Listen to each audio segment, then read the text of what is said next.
Hello everyone, সবাই কেমন আছো? আশা করি ভালো আছো।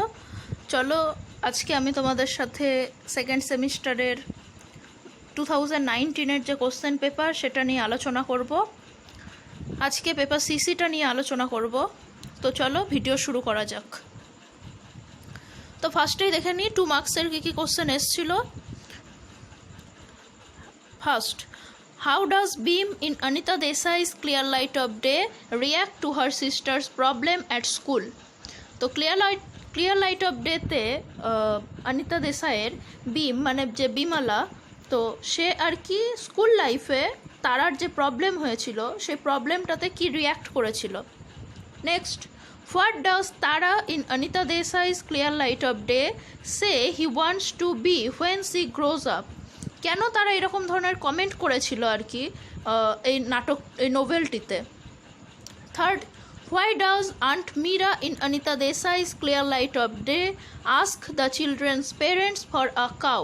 কেন তাদের সেই মীরা মাসি মানে যে বাচ্চাদের খেয়াল রাখতো সে কেন তাদের চিলড্রেনের মানে পেরেন্টসের কাছে একটা কাউ বা গরুর জন্য কেন জিজ্ঞাসা করেছিল।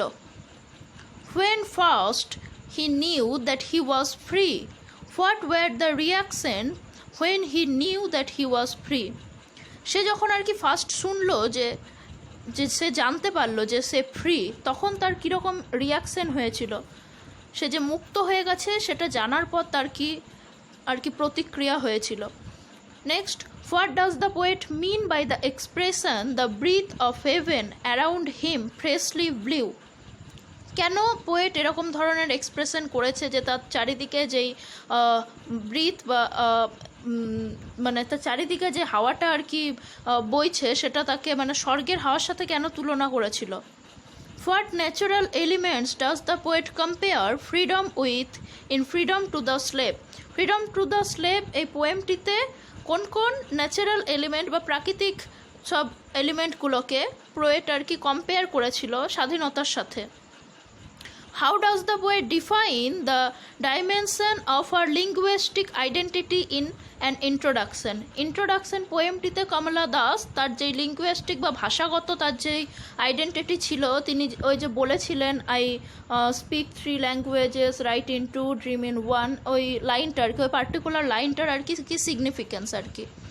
It is as human as I am human, what is refer to as human, why it is as human as the poet? Poet কেন এরকম ধরনের কমেন্ট করেছে যে মানে হিউম্যান হিসাবে নিজেকে এইভাবে দেখতে কেন চেয়েছে? হি বা সি এরকম যে প্যাট্রিয়ার্কাল সোসাইটি ছিল পুরুষতান্ত্রিক সমাজে আর কি, যেখানে মেল ফিমেলদের আলাদাভাবে দেখা হতো, তাদের আলাদা আলাদা রকমভাবে লাইফটাকে চালিত করতে হতো। তো সেই জায়গাটাতে থেকে পোয়েম এরকম আর কি কমেন্ট করেছে যে হিউম্যান, সবাই তো আমরা হিউম্যান। তো তার আর কি হিউম্যান বলতে সে কি বোঝাতে চেয়েছে। Be Amy or be Kamala or better still be Madhavi Kutty, bravely bring out the connotations of identity lying beneath the 3 names used by the poet in the lines quoted here. তো এটা কিন্তু কমলা দাসের ছোটোবেলাকার নাম ছিল। তো সে যখন বড় হয়ে ছেলেদের মতো আর কি চুল কেটে শার্ট পরে রাত্রে আর কি কোনো রকম রেস্ট্রিকশন মানতে থাকলো না, তো তখন সবাই তাকে দেখে আর কি কমেন্ট করতে থাকে যে তুমি আগেই ভালো ছিলে, তো তা আগের মতো আর কি কমলা বা মাধবী কুট্টির হলেই ভালো হতো। তো আর কি তাই বলা হয়েছে, এটা কেন আর কি বলা হয়েছে তার সিগনিফিকেন্সটা কী। What does the scorpion symbolise in the poem Night of the Scorpion? তো নাইট অফ দ্য স্করপিয়ন পোয়েমটাতে স্করপিয়নটা কী সিম্বলাইজ করে। Explain how giant scorpion shadows were created on the mud baked wall? তো জায়ান্ট স্করপিয়ন শ্যাডো কীভাবে আর কি হয়েছিল আর কি, ওই যে আলোগুলো জ্বালানো হয়েছিল যার ফলে ওই স্করপিয়নের শ্যাডোটাকে আর কি অনেক বড় লাগছিল। তো সেটা আর কি লিখতে বলা হয়েছে, এক্সপ্লেন করতে বলা হয়েছে। What is revealed about the character of the poet's mother from her words in the last few lines of the poem? কীভাবে আর কি পোয়েটের যে মা তার ক্যারেক্টারটা রিভিল হয় বা প্রকাশ পায়, তার মা আর কি শেষের তো তার মায়ের আমরা 2টো কমেন্ট মাত্র পাই, তো তার ওপর ডিপেন্ড করে তার মায়ের কীরকম ক্যারেক্টারিস্টিক্স বা ক্যারেক্টার রিভিল হয় পোয়েমের মধ্যে দিয়ে। যে তার মা ওই যে বলে না যে থ্যাংক গড কি স্করপিয়নটা আমাকে আর কি কামড়েছে, আমার ফ্যামিলি বা আমার ছেলেপেলে কাউকে কামড়ায়নি। তো এই দুটো লাইনের ওপর ডিপেন্ড করে আমরা পোয়েটের মায়ের কোন ক্যারেক্টারটা জানতে পারি। Next, what does the poet mean by now this hills have grown on me? তো ওই রবিন এস গ্যাঙ্গমের দ্য পোয়েম ফর মাদার থেকে এটা আর কি পোয়েট বড় হওয়ার পর আর কি এরকম কমেন্ট করছে যে এই পাহাড় পর্বত এগুলো সব যেন এখন মনে হচ্ছে আমার আর কি সব আমার ওপর পড়ছে আর কি, ছোটো থেকে দেখতে দেখতে বড় হয়েছে, তো বড় হওয়ার পর তাই মনে হচ্ছে। Must you end toiling forever? Describe briefly after the poet the daily toil of his mother. তার মা যে মানে এত এত সহ্য করে, তাই বলছে তোমার এই মানে সহ্য বা এই খাটনি কি কখনো শেষ হবে না, তার মাকে আর কি এরকম বলছে। তো তার মায়ের জীবনের প্রতিদিনের যে টয়েল বা প্রতিদিনের যে পরিশ্রম সেটাকে ব্যাখ্যা করতে বলা হয়েছে। Next, what does the expression palem apokpi mean in Robin S Ngangom a poem for mother?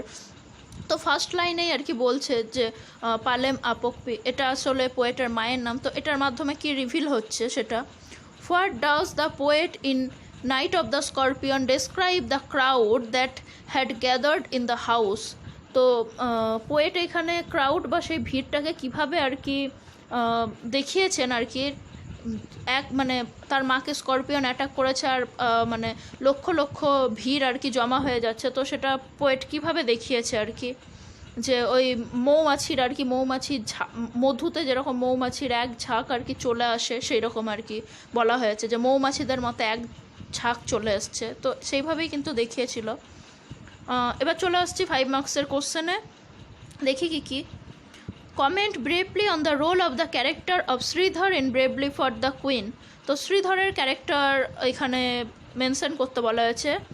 How does the first discussion the sisters have show how different they are from each other in Desai's Clear Light of Day? তো first discussion of the sister, ফার্স্টেই আর কি নোভেলটা পড়ার সাথে সাথেই আমরা দেখতে পাই বিমলা আর তারার একটা কনভারসেশন চলে। তো ওখান থেকে আমরা দুজনার ভালো রকমেরই একটা ক্যারেক্টার ফুটে ওঠে এবং তারা যে দুজনের থেকে কতটা ভিন্ন সেটাও আমরা দেখতে পাই, যেখানে তারা আর কি খুব সংসারী টাইপের একটা মেয়ে, আর যেখানে বিমলা আর কি একটু রুট টাইপের, কোনো ইমোশনস এইভাবে নেই। তো এইরকম একটা ডিফারেন্ট ক্যারেক্টার কিন্তু আমরা পাই দুই বোনের মধ্যে, সেটা এখানে ডিসকাস করতে বলা হয়েছে। Next, discuss bravely after the poet the role of the patriot sword in bringing freedom to the slave.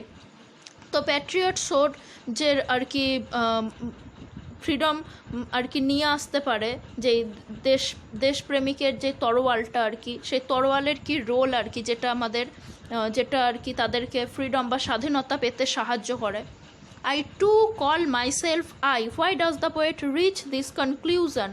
তো এখানে কিন্তু কমলা দাস সবার শেষে আর কি বলছে যে I too call myself I, মানে আমি এই ওয়ার্ডটার মধ্যে কোনো কিন্তু মানে কোনো কি বলবো ম্যাসকুলানিটি বা ফেমিনাইন কোনো রকম কোনো কিছু আমরা দেখতে পাই না। যেমন হি এটা বলার মাধ্যমে আমরা বুঝতে পারি যে এটা একটা পুরুষ, বা সি বলার মাধ্যমে এটা একটা ফিমেল আইডেন্টিটিকে বোঝাচ্ছে। তো আই মানে আমি কিন্তু যে কেউ বলতে পারে। তো পোয়েট এইরকম কোনো আর কি বিভেদ চান না, কোনো মেল বা ফিমেলের মধ্যে কোনো রকম কোনো বিভেদ থাকুক, দুজনের মধ্যে যেন দুজনকে সমান চোখে দেখা হয়। তো সেই কারণে পোয়েট কিন্তু এরকম ধরনের কমেন্ট করেছে, কারণ পোয়েট যেই টাইমে বিলং করতেন ওই টাইমের সোসাইটিটা ছিল একদম প্যাট্রিয়ার্কাল সোসাইটি, যেখানে কিন্তু মেয়েদের কোনো স্বাধীনতা ছিল না, সেভাবে মেয়েদের ঘরবন্দি থাকতে হতো। তো সেই কারণে পোয়েট আর কি এরকম ধরনের কনক্লুশনে আর কি এসছেন। Next, briefly comment on what the peasant that came like swarms of flies said about the incident of the scorpion bite. তো ওই পেজেন্ট মানে যে কৃষকরা আর কি সবাই আর কি সোয়ার্মস অফ ফ্লাইস আর কি এক ঝাঁক মাছির মতো যে এসছে, সে এটা পোয়েট কেন বলেছেন আর কি ওই ইনসিডেন্টের ক্ষেত্রে। Briefly comment on the life of a woman in the northeast Indian hills as described by the poet in a poem for mother. তো এখানে ওই নর্থ ইস্ট ইন্ডিয়ান হিলে যে আর কি উইম্যান ক্যারেক্টারের আমরা পরিচয় পাই, তো ওইরকম একটা ওই উইমেন ক্যারেক্টারকে এখানে প্রেজেন্ট করতে বলা হয়েছে, তার লাইফটাকে রিপ্রেজেন্ট করতে বলা হয়েছে অ্যাকচুয়ালি।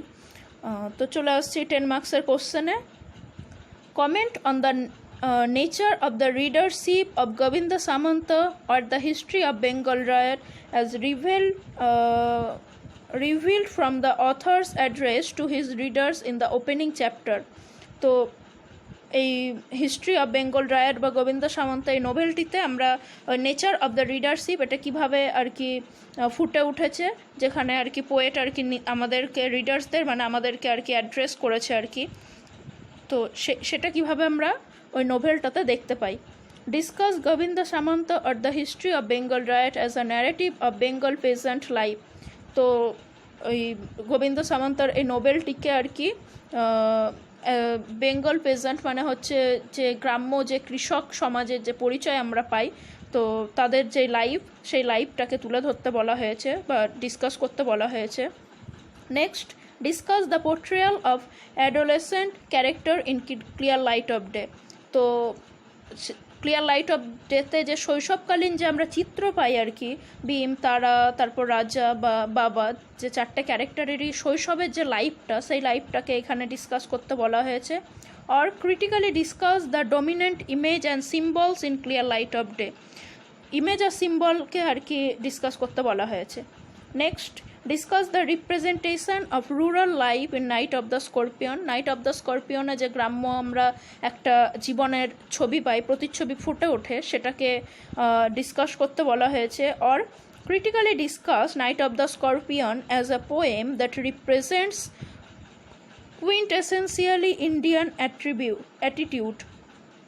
তো এখানে যে ইন্ডিয়ান একটা অ্যাটিটিউডের পরিচয় পায়, মানে ভারতীয়দের মধ্যেও এই ধরনের আর কি অন্ধবিশ্বাস সুপারস্টিশিয়ানগুলো দেখা যেত, তো ওই পোয়েমের মধ্যে দিয়ে আমরা সেই ভারতীয় জীবনেরই পরিচয় পাই। তো এই জিনিসগুলো আর কি লিখতে বলেছে, যে বিশেষ করে ওই সুপারস্টিশিয়ানের ব্যাপারটাকে মেনশন করতে বলা হয়েছে। In Bravely for the Queen, society is represented through a single family discuss. Bravely for the Queen নাটকটিতে যে মহেশ দত্তানি যে আর কি একটা সিঙ্গেল ফ্যামিলিকে দেখিয়েছেন, তো ওই সিঙ্গেল ফ্যামিলির মতনই কিন্তু তখনকার দিনে সোসাইটিটা ছিল। তো ওর ওপর ডিপেন্ড করে কিভাবে আমরা সোসাইটির সেই ছবিটা পাই আর কি, তো সেটা আর কি ডেসক্রাইব করতে বলা হয়েছে। অথবা discuss the elements of irony in bravely for the queen, ওখানে যে ব্যঙ্গ বা আইরনির আমরা দেখতে পাই সেটাকে ডিসক্রাইব করতে বলা হয়েছে। তো এই ছিল কোশ্চেন পেপার। আশা করি তোমাদের ভালো লেগেছে ভিডিওটা ভালো লাগলে লাইক করো আর চ্যানেলটিকে সাবস্ক্রাইব করে রেখো পরবর্তী আপডেট পাওয়ার জন্য।